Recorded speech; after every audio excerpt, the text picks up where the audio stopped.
Right now at 6 o'clock, Governor DeSantis firing back at accusations from critics who claim his rhetoric helped fuel the racist shooting attack at a Jacksonville Dollar General that left 3 people dead.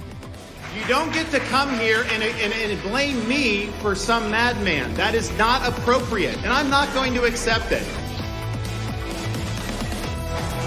You're looking live at a funeral home in Brentwood as loved ones and friends come together to remember the life of one of the victims. It was an emotional response from the governor, who was here in Jacksonville to speak on COVID-19 mandates.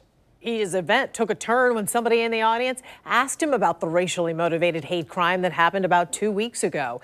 3 people, A.J. Laguerre Jr., Angela Carr, Gerald Gallion, they were all killed when a white gunman went to the Newtown Dollar General store and began shooting. Kent Justice will join us in a moment with details about the memorials for the 3 victims. But we begin with News4Jax reporter Marilyn Parker. Marilyn, this is not the first time the governor has been openly blamed for this tragedy. That's right. When the governor came here right after the shooting happened, he was booed by some people in the crowd, then heavily criticized by some state and local opponents who say his words contributed to this tragedy. Well, the governor was met with that same criticism today, but this time he fought back, saying he is not to blame. Governor Ron DeSantis can't seem to escape criticism following the targeted murder of 3 black people in Jacksonville. Thank you. He came back to Jacksonville Thursday to talk about COVID-19. Okay, thank you for your service. The topic changed when the governor took questions and a black military veteran in the crowd was given the floor. I feel that you have enacted policies that hurt people like myself, people that I love, the men and women who are my children. You have allowed weapons to be put on the street in the hands of immature, hateful people that have caused the deaths of the people who were murdered a couple weeks ago. First of all, I did not allow anything with that. Well, listen, excuse me.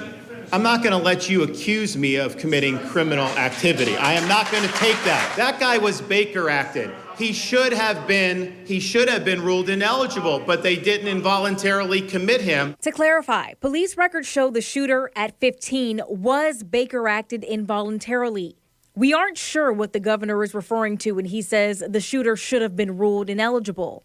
According to the Jacksonville Sheriff's Office, the shooter got the gun legally. We've reached out to the governor's office for clarity on both statements. You don't get to come here and blame me for some madman. That is not appropriate, and I'm not going to accept it. The veteran is heard on another camera telling the governor, You have allowed people to hunt people like me. Oh, that is nonsense. We've done more to support law enforcement in this state than anybody and throughout the United States. And Lord, we ask that you would help us now. About 30 minutes later, at a Jacksonville church, faith leaders demand Florida leaders to cease and desist from sowing division. I'm not going to let you accuse me. We showed them what DeSantis said. The governor didn't pull the trigger, but he's creating a culture and an environment that enables that kind of thing to happen. He is responsible. What is your response to those who push the idea that the governor is responsible for this tragedy are turning this situation into something political? Bigotry and biases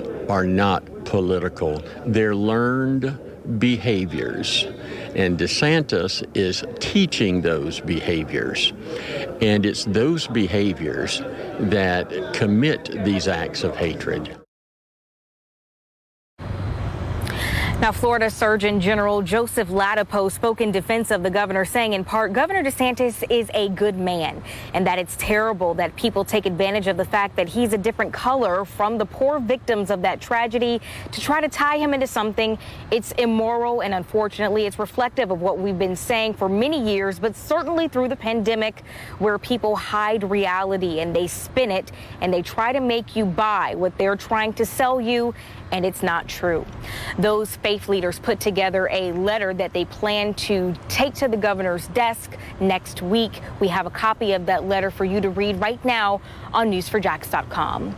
Reporting live, Marilyn Parker, Channel 4, the local station.